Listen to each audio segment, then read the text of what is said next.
अंकित आंदू भगवान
मोदी सूचना के अधिकार को छीनना चाहते हैं। मोदी इस देश के मनरेगा के कानून को बदलना चाहते हैं। इसलिए मोदी इस काम के लिए लगे हुए हैं कि सत्ता में आएंगे और संविधान बदलेंगे। संविधान बदला जाएगा तो इस देश में बहुत बड़ा संकट खड़ा हो जाएगा। मैं कहना चाहता हूं, मोदी जी इस तरीके से भेदभाव कर रहे हैं, सिर्फ अदानी और अंबानी को अपना सारा कुछ लुटाने के लिए तैयार बैठे हैं और वो लुटा भी रहे हैं। मैं जो आपको गांव गांव में एक जोड़ा दिखा रहा हूं, उस जोड़े पर स्पष्ट लिखा हुआ है कि मोदी ने इस पर लिखा है कि मोदी की गारंटी, मोदी की गारंटी, और ये मोदी की फोटो है। और ये गारंटी इतनी खाली है, जितना खाली घर में जोड़ा दिया है उतनी ही खाली मोदी की गारंटी है। बेरोजगारी के खिलाफ लड़ेंगे, अग्निवीर योजना को वापिस सामान्य फौज में बदलेंगे। मोदी कमजोर है, मोदी के हाथ में देश कमजोरी महसूस कर रहा है।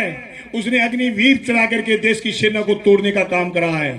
उसने अभी तक हमारे जो जवान शहीद हुए थे, 40 जवान पुलवामा में, उसके आरडीएक्स का पता नहीं लगा पाए कहां से आया।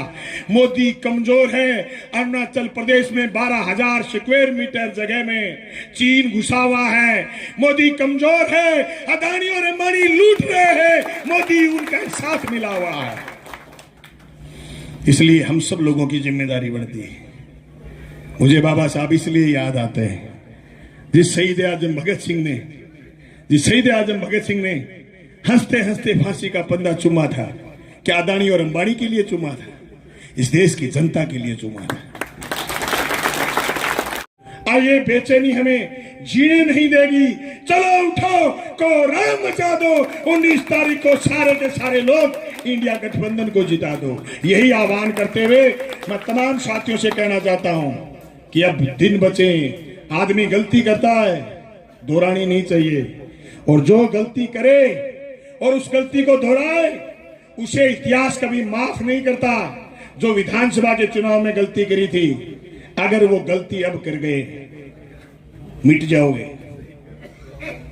एक एक वोटर के घर जाओ, एक एक वोटर के घर, उसको बताओ, ये पूछो एक सवाल कि मोदी के 10 साल का एक फायदा गिना दे। एक फायदा उसको बताओ कि आज से 10 साल पहले डीजल 55 रुपए लीटर था, आज 100 रुपए लीटर है। उसको बताओ डीजल सिलेंडर 400 रुपए का था, आज 1100 रुपए का है।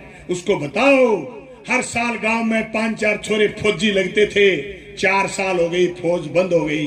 उसको बताओ रेलवे में छोरे नौकरी लगते थे, कॉल लेटर आए हुए छोरे घर में रह गए। उसको बताओ कि देश टूट रहा है, सांप्रदायिक दंगे करवाते हैं, कम्युनल राइट्स करवाते हैं, गाय के नाम पर लड़वाया, सिर फुड़वाया, पर गाय की कंपनी से मोदी ने चंदा लिया, बीफ की कंपनी से, गाय काटने वाले की कंपनी से 250 करोड़ मोदी ने चंदा लिया। ये बात घर घर जाके बताओ।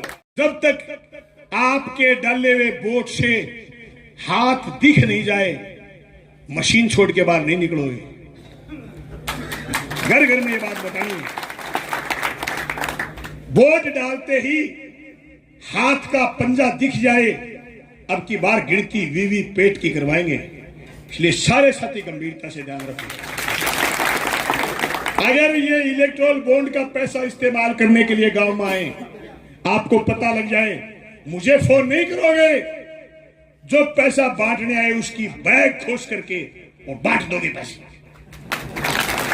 इनके बाप का नहीं है पैसा, हमसे लूटा है। लो बैलेंस बता करके 21,000 करोड़ हमारे खातों में से लूटा है। सूचना देने के नाम पर केसीसी से लूटा है। वो पैसा बांटने के लिए आएंगे, कह रहे 15 तारीख बाद चुनाव बदल देंगे। उस समय तो हम एमएलए के चुनाव में थे और हमारी जिम्मेदारी कई और टाइप की थी। आज हम आपकी तरह कार्यकर्ता हैं, आगे खड़े हो जाएंगे आकर के। पैसे कहीं बांटता हाथ लग जाए, बंदा मिल जाए, वहीं पकड़ के बिठा लो।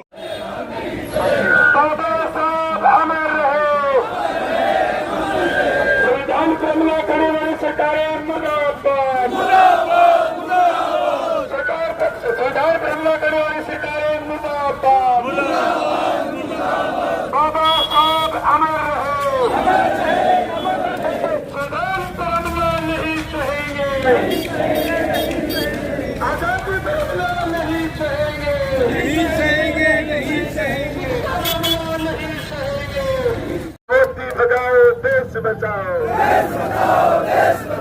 संविधान बचाओ, देश बचाओ, संविधान बचाओ, देश बचाओ। बाबा साहब अमर रहे, संविधान पर हमला हुआ तो, संविधान पर हमला हुआ तो, संविधान पर हमला हुआ तो। संविधान बदलने की जो बात कर रहे हैं बीजेपी के लोग, वो बिल्कुल असंवैधानिक बात है। हिंदुस्तान का संविधान 2 साल 11 महीने में जो संविधान लिखा गया, वो संविधान सभा ने जो स्वीकृत करा, जिस उस समय की सारी पार्टियों ने मिलकर के स्वीकृत करा। हिंदुस्तान की सारी भौगोलिक परिस्थितियों को, आर्थिक परिस्थितियों को, आर्थिक विषमताओं को, असमानताओं को, सबको देखते हुए संविधान में लोगों को एक एक अधिकार दिए गए थे। आज भारतीय जनता पार्टी उनको खत्म करने का प्रयास करी है। उसके खिलाफ हमने पदयात्रा निकाली है और बिल्कुल मजबूती के साथ लड़ेंगे। पहले लड़े थे गोरों से, अब लड़ेंगे चोरों से। संविधान बचाओ, देश बचाओ।